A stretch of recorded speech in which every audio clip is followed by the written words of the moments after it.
नमस्ते मुलांनो. आजच्या या विज्ञान विषयाच्या अभ्यासवर्गात मी आपल्या सगळ्यांचं पुन्हा एकदा स्वागत करतो. आपण आपला 11वा पाठ cell structure and microorganisms या पाठाचा स्वाध्याय सोडीत होतो. यातला आपण एक्सरसाइज नंबर 1 अभ्यासलेला आहे.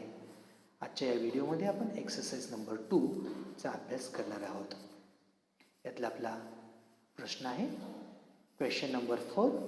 Right difference between plant cell and animal cell. अर्थात वनस्पती पेशी आणि प्राणी पेशी यांच्यामधला फरक स्पष्ट करा. यातील एक एक मुद्दे आपण समजून घेणार आहोत. Plant cells have cell wall, animal cells do not have cell wall. अर्थात वनस्पती पेशींमध्ये पेशीभित्तिका आढळून येते, तर प्राणी पेशींमध्ये मात्र आपल्याला पेशीभित्तिका आढळून येत नाही. दुसरा मुद्दा आहे the cytoplasm of the plant cell is lesser and not dense. The cytoplasm of animal cell is more and dense. म्हणजे वनस्पती पेशीमधलं पेशीद्रव हे प्राणी पेशींच्या तुलनेत कमी असतं आणि ते तितकं घट्ट नसतं. इकडे मात्र आपण प्राणी पेशींचा जर विचार केला तर प्राणी पेशींमध्ये जे पेशीद्रव आहे हे वनस्पती पेशींच्या तुलनेत जास्त आहे आणि ते घट्ट असतात. तिसरा मुद्दा आपण पाहूया. There is only one large vacuole in the plant cell. There is only one large vacuole म्हणजे वनस्पती पेशींमध्ये एकच मोठी रिक्तिका असते. रिक्तिका या रिक्तिकेचं काम असतं वनस्पतींमधली टाकाऊ जे पदार्थ आहेत ते साठवून ठेवण्यात. वनस्पती पेशींमध्ये एकच मोठी रिक्तिका असते. या उलट प्राणी पेशींमध्ये बघूयात आपण. Vacuole in animal cells are small in size. वनस्पती पेशीमध्ये मात्र प्राणी पेशींमध्ये मात्र रिक्तिकांची संख्या ही जास्त असते आणि एकापेक्षा जास्त असते आणि त्या आकाराने लहान असतात. चौथा मुद्दा आहे plastids are present only in plant cells. Plastid म्हणजे हरितलवक. हरितलवक हे फक्त वनस्पती पेशींमध्ये आपल्याला आढळून येतं. प्राणी पेशींमध्ये plastids are absent in animal cell. प्राणी पेशीमध्ये आपल्याला हे हरितलवक आढळून येत नाही. अशा प्रकारे आपण हा फरकाचा मुद्दा समजून घेतलेला आहे. याच्यानंतर आपण आपला पुढचा प्रश्न पाहणार आहोत. आपला यातला पुढचा प्रश्न आहे क्वेश्चन नंबर 5. गिव्ह रिझन्स अर्थात कारणे लिहा. यातलं पहिलं वाक्य आपण पाहूया. Fungus grows quickly in moist or humid condition. Humid दमट, मॉइस्ट म्हणजे ओलसर. फंगस बुरशी. बुरशी ओलसर जागी चटकन वाढते. याचा आन्सर आपण पाहूया. The fungus needs suitable condition for growth. Suitable condition म्हणजे पोषक वातावरण. बुरशीच्या वाढीसाठी पोषक वातावरणाची गरज असते. The moist and humid conditions are favourable to it. म्हणजे अशा प्रकारे ओलसर आणि दमट हवामान हे बुरशीच्या वाढीला पोषक असतं. देअरफॉर म्हणून the fungus grows quickly in moist or humid condition. आणि म्हणून बुरशी ही ओलसर आणि दमट जागी चटकन वाढते. त्यातला पुढला प्रश्न आपण पाहूया. There is a possibility of food poisoning if we eat stale food. स्टेल फूड म्हणजे शिळे अन्न. पॉसिबिलिटी म्हणजे शक्यता. पॉइझनिंग म्हणजे विषबाधा. शिळे अन्न खाल्ल्याने विषबाधा होण्याची शक्यता असते. आपण याचा आन्सर समजून घेऊया. The stale food is likely to have microbes in it. Stale food म्हणजे शिळे अन्न पदार्थ. या शिळ्या अन्न पदार्थांमध्ये सूक्ष्मजीव असण्याची शक्यता असते. Some of the microbes produce enterotoxins which can cause food poisoning. Some of the microbes म्हणजे काही प्रकारचे सूक्ष्मजीव एंट्रोटॉक्सिन म्हणजेच विषारी पदार्थांची निर्मिती करतात. Which can cause food poisoning ज्यामुळे विषबाधा होण्याची शक्यता असते. फूड पॉयझनिंग म्हणजे विषबाधा. Therefore, there is a possibility of food poisoning if we eat stale food. आणि म्हणून आपण जर शिळे अन्नपदार्थ खाल्ले तर या शिळ्या अन्नपदार्थातून आपल्याला विषबाधा होण्याची शक्यता असते. या दोन्ही प्रश्नांचं आपण वाचन करूयात. तुम्ही माझ्यासोबत हे वाचणार आहात.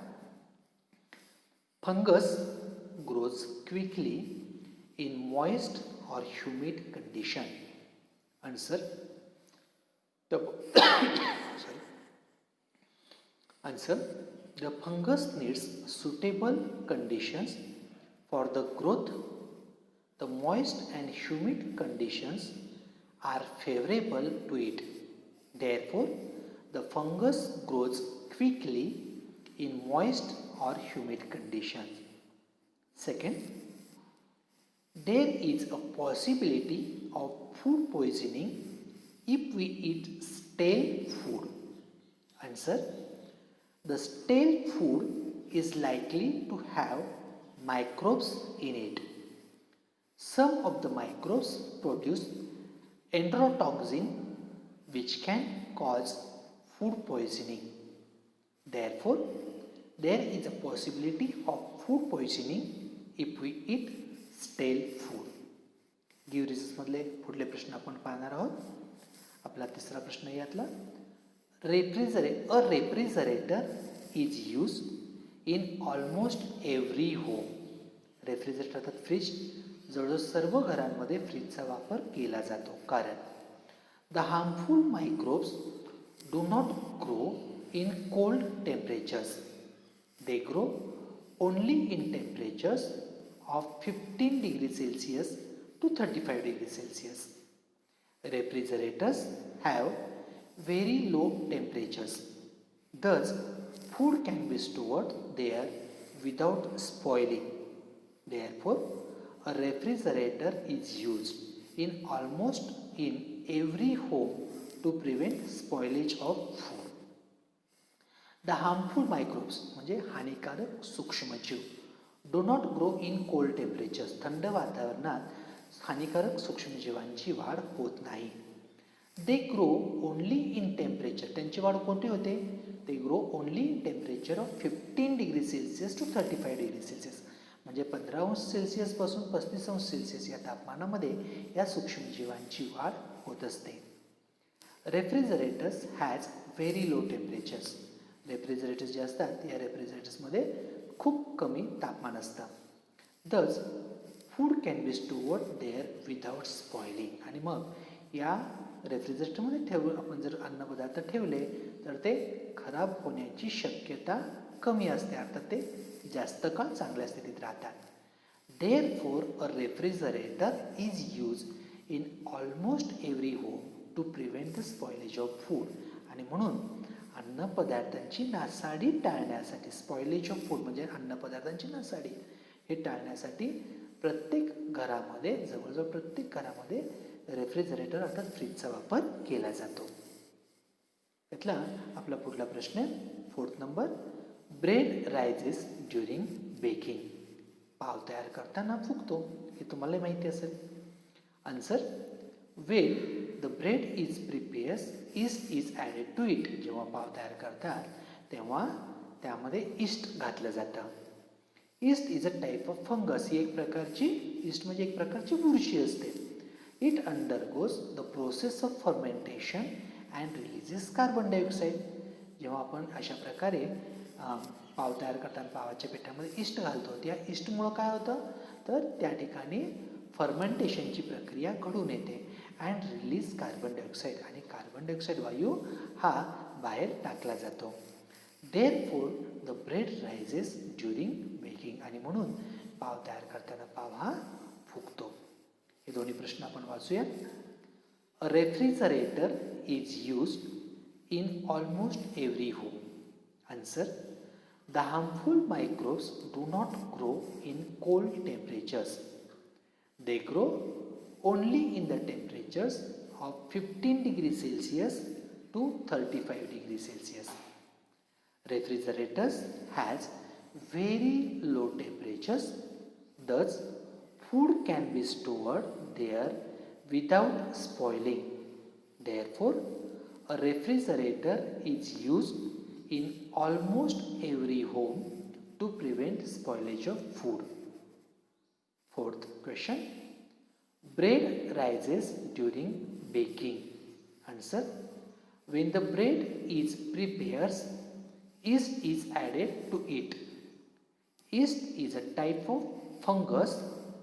It undergoes process of fermentation and release carbon dioxide. Therefore, the bread rises during baking.